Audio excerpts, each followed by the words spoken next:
Hi, I'm Eric Roberts from worshiptheking.com, and I'm going to be talking to you today about leading worship and bringing your congregation along with you. Not just performing, and that's what most of us are really good at. We can all perform. We've been playing our instruments, or we kind of focusing on performing. But what happens when we step up on the worship stage, or on the church stage, and we're there to lead worship? There's some things that we have to do. I want to keep this conversation pretty simple, pretty basic, but I want you to know that if you do these things, then people will follow you. It's not like a magic formula. There's not this great magic thing that I'm going to say to you that all of a sudden you're going to walk up on stage and the power of God's just going to fall and everybody's just going to be, hands in the air and just worshiping. But there are some really basic things that we as worship leaders have to do to engage people. And to bring them along with us. The worst thing, for me as a worship leader, is when you go up on stage and you're just singing and worshiping and you open your eyes or you look and all of a sudden people are just staring at you and they're not into it or something's gone really wrong, like the sound's off and things just aren't flowing. But when you come onto the stage and you start to sing and everybody's with you and they're following and they're lifting their hands and you can hear them singing and you feel the Spirit of God moving in a great way, different than we just feel kind of like, oh, everybody's looking at me, I'm up here singing these songs, what's happening? And I've met a lot of worship leaders and teams and they're kind of focused on, I want people to sing, I want people to do this, they got to be excited. I'm just up there and believe me, I know you're pouring out your heart. You're pouring out your soul. You're up there. You're open up. You're pretty much like out in front of everyone, saying, worshiping and praying to God. And it's weird when they're not with you. So if you've looked at my 100 songs lesson, that will help. If you only have 100 songs in your catalog, it'll really help you with that. But then when we get onto the stage, one thing that I'm going to give you these simple things that you can do, you can think about.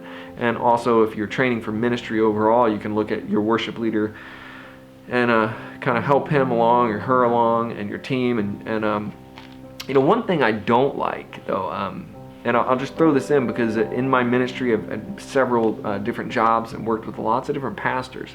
And one thing as a worship pastor or as a pastor, you don't want to tell your worship leader how to do it. Hey, you should do this. You should be more this. You should act like this. You should, I just don't believe in that. I believe in, really worshiping God and being solid, doing some of these basic things that will help you not perform. But I don't really believe that there's one certain way that you could do it. And I've been in situations where I kind of feel like they want me to do one certain thing or one thing that I wasn't comfortable with.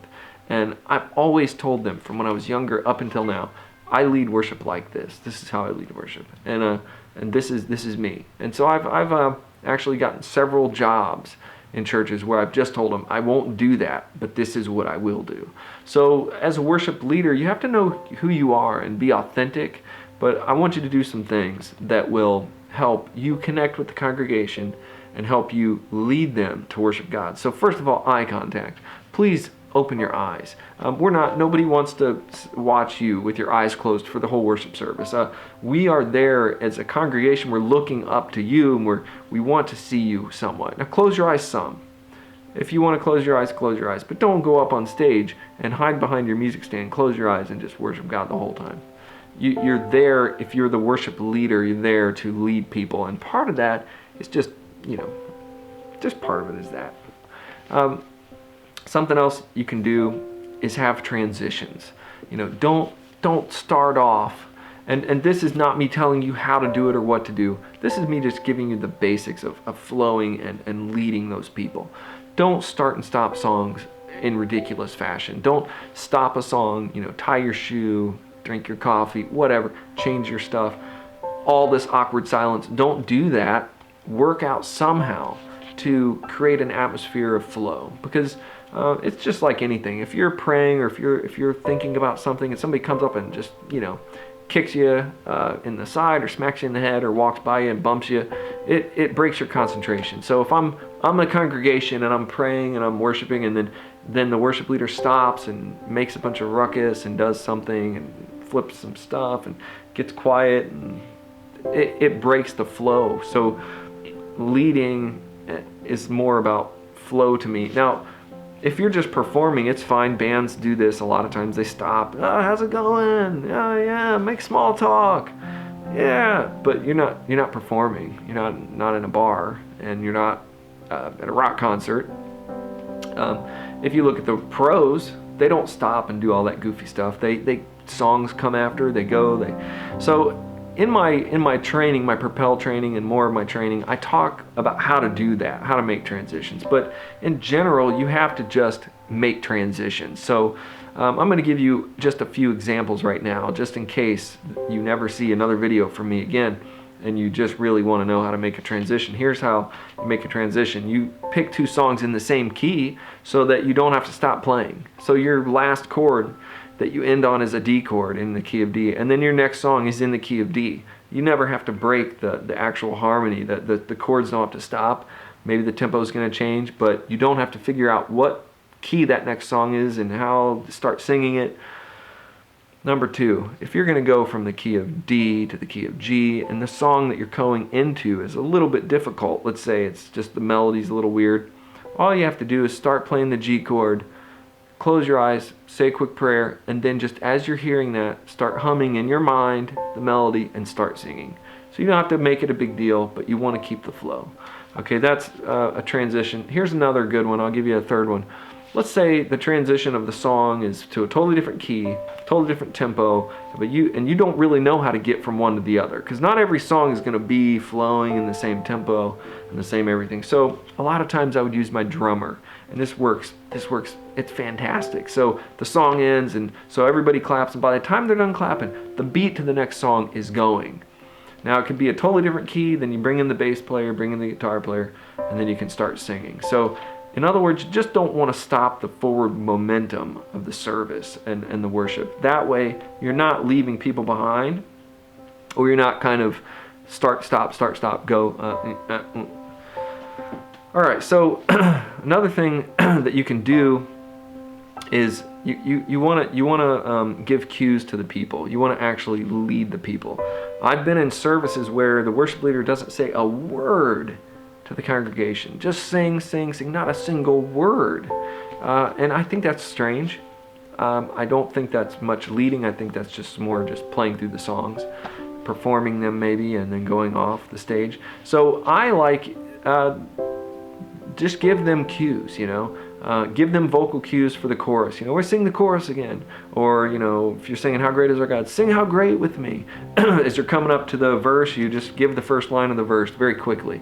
And if you've seen professional worship leaders or been at conferences or even go on YouTube, you'll see exactly how they do it. Simple flow, just kind of creating that. You're playing the music, but you're also giving them a cue. Or as the song ends, you give them a cue. Isn't God great? He is great. That's why we're singing. And then you can warp that into the prayer. And that can be your transition. Could be you just talking right away, starting to pray, leading them into the next song. So give cues to the band. Give cues to the congregation. Let them know that you're expecting that they're coming with you and that you're leading them. So don't be shy about that.